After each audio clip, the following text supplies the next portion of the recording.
Alors, M. Meloud, là, il est assis devant son dévidoir, bien voilà. Il va donc enrouler justement la pelote de laine dans des bobines en roseau. Alors, le mécanisme du dévidoir est très simple. Il est formé d'un tambour là, sur lequel donc déposer la pelote.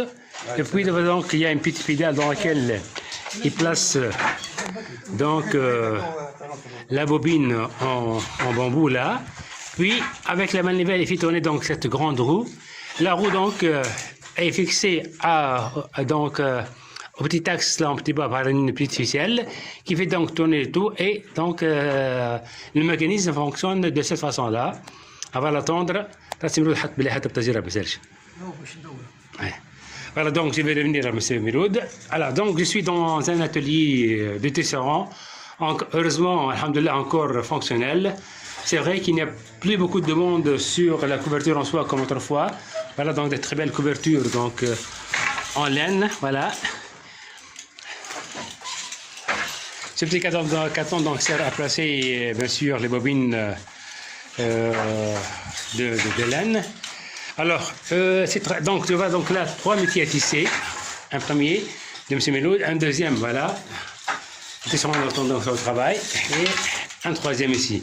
Voilà donc le métier à tisser donc s'articule autour d'un cadre carré auquel sont fixés d'abord un premier axe en bois sur lequel est enroulé justement la chaîne, les fils de la chaîne, et puis le deuxième voilà axe sur lequel on enroule voilà la pièce donc déjà tissée.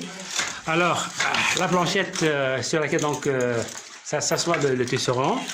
Et ces pédales-là, fixées à une ficelle, permettent de créer un entrecroisement entre les fils.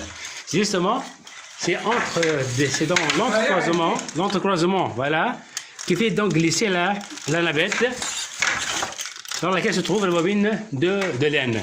Et ce peigne en bois là sert à entasser justement les fils voilà, donc de laine.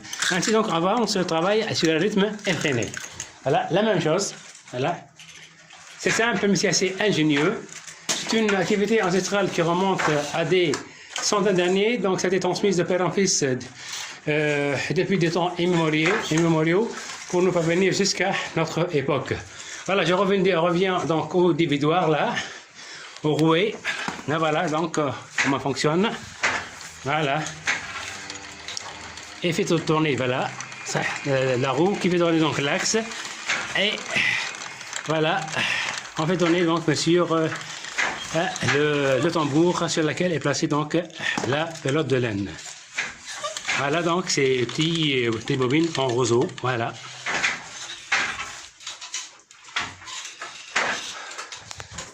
J'ai répété 1000 fois, des dizaines de fois que malheureusement l'activité donc du tissage de couverture en laine a connu un déclin depuis quelques décennies en raison de la concurrence déloyale des couvertures textiles industrielles. Espérons que les jeunes donc, prendront conscience de ce problème-là, parce que rien ne vaut justement ces couvertures en laine qui sont tout à fait naturelles, voilà, et qui peuvent durer des années et des années. Voilà l'ancienne lanterne donc, qui servait à éclairer dans la lampe à pétrole là, qui servait à éclairer la boutique si on veut travailler la nuit. Voilà, c'est des tambours là, voilà, des tambours là, qui servent à placer donc, justement la pelote de laine. Voilà. Donc l'atelier donc il est donc de forme oblongue et il permet donc de placer deux voies, trois métiers à droite, trois à gauche, et on laisse un petit couloir là au milieu pour permettre le passage des apprentis. Je vais donc filmer un peu la boutique de l'extérieur, là, l'atelier. Et voilà donc l'atelier. Donc c'est la façade avant, elle est surmontée donc d'un fronton triangulaire. Ces deux donc petites fenêtres là, à droite et à gauche, ça permettent de laisser passer un faisceau lumineux pour éclairer donc la boutique. et elles permettent aussi de faire passer un peu de l'air. Les murs, donc, ils sont épais, ils sont de 50 cm d'épaisseur. C'est pour assurer l'isolation thermique. Et puis donc, les conforts-là servent à consolider justement les murs de l'atelier. Le toit, donc, il est fait en 30 palmiers et il a toujours la forme d'une voûte là.